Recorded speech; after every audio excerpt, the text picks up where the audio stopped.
and welcome to CES 2012. Paranormal EXP is here to scour the showroom floor, searching for the latest technologies and electronics to be used in paranormal investigations. We are the only paranormal investigation team here at CES. Join us now as we walk through the Las Vegas Convention Center.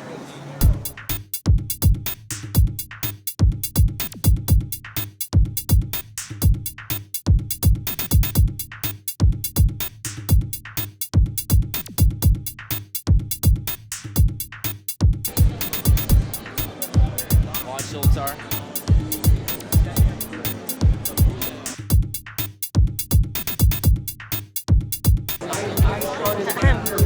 I just got you snarling.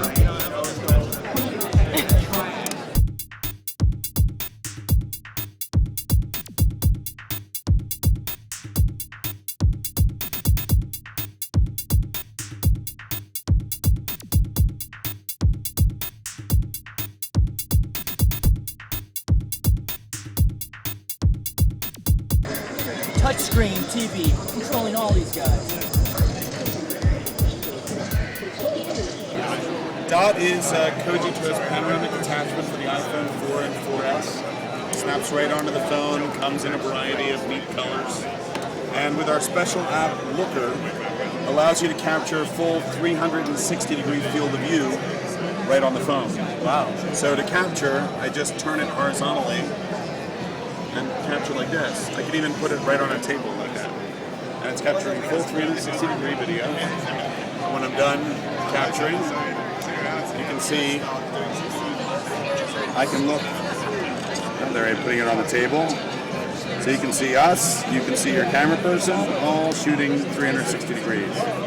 What this is, it's basically a portable Faraday cage. This blocks 100% of the RFID signals, so your passport, credit card, cell phone, anything that contains your personal information that you want to keep private, this protects you. So you're saying that a cell phone call cannot go into this bag. So if it's in the Faraday bag, no cell phone reception can come in and out. That is correct. Everything will just get stuck on the server, and once you remove the device, then you'll get all your information. So iPhone are notorious, even if you turn them off, you can't take the battery out, so people can still locate you and get your information. This makes it invisible, so you're protected 100% of the time.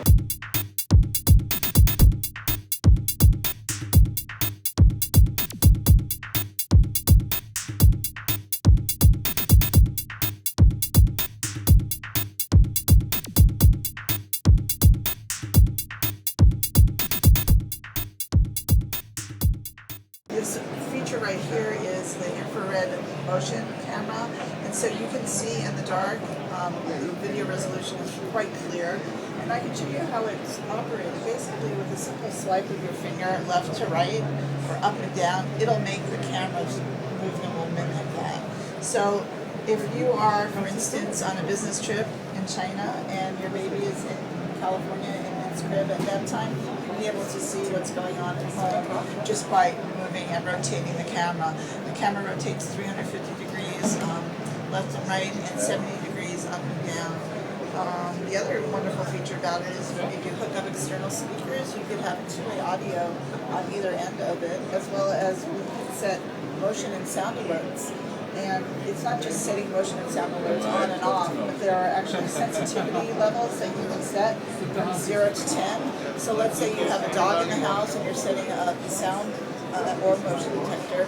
You can make it less sensitive so that you can only be alerted when there is like a large movement or a large sound, such as in a home invasion, etc. We're very happy about iBaby. Sales have been very robust. The ability to add multiple cameras and be able to look at all cameras on one screen is a very functional feature that consumers seem to love.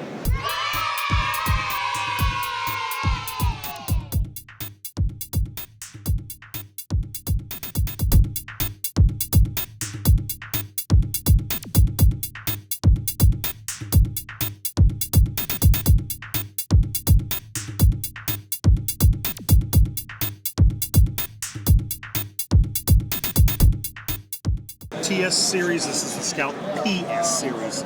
This is more of a pocket-sized scope. It's a 320 by 240 resolution camera. It's thermal, so it's heat only, needs no ambient light to operate. Works equally as well during the day as it does at night because it's basically just sensing delta T, temperature differential of the different objects. They're sensitive to under 1/10 of a degree, so extremely sensitive. You look through them and basically you get the black and white image that you're seeing on that screen right there. All right, and what you're seeing is the temperature differential. In this case, everything that's hot is shown as black, and everything that's cooler is shown as white. All right, that is a feature of the red cup there that just went by. That's called InstAlert.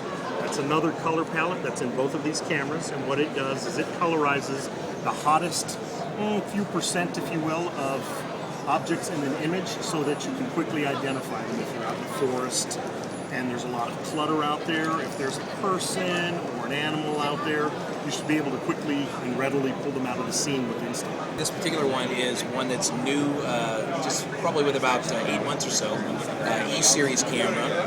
What's really nice about this is some functionality. The connectivity with these cameras has allowed them to be able to take an image here and directly to a smartphone or an iPad and actually capture that image on another device, which you can then be able to go in and do sort of post-analysis. As you see on this image here, I can grab that spot and I can move that around. It's going to tell me whatever the temperature is of wherever I am on that image. And all that comes from this camera. So an infrared camera, different from a visible light camera, is just measuring infrared radiation. So at the root of the images that we see when we look at an image, even though there's all these colors that allows us to see stuff, it's just a measurement of temperature.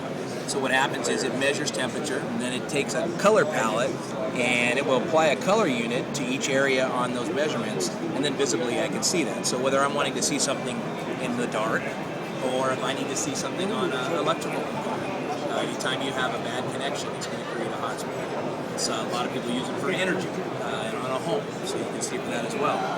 We have cameras specifically for outdoors, and those are specifically maybe for hunting, and then even on the safety side, police use them, firemen use them as well. All of those cameras, based on the same idea of measuring temperature, and then it's just a matter of what do you want to do with it. This particular camera will see both the infrared, and then I can actually come in here and change and utilize both cameras, which we've got a visual as well as an infrared, and then it will overlay that image. So I can both see a visual image and then the infrared on top of that. And then I can, let's just say on a particular image, there's something up on the right-hand side that I want to see in the visible. I can determine what size that I see in the infrared, and I can snap that image and have a lot of data and tell me a lot of things. Because in the infrared realm, I won't see maybe a marking on something that I want to see in the visible realm. At the same time, the visible realm, I can't see what's going on in the infrared. So this brings both those mediums together in one nice package of one image. We hope you enjoyed our coverage at CES 2012. See you next time.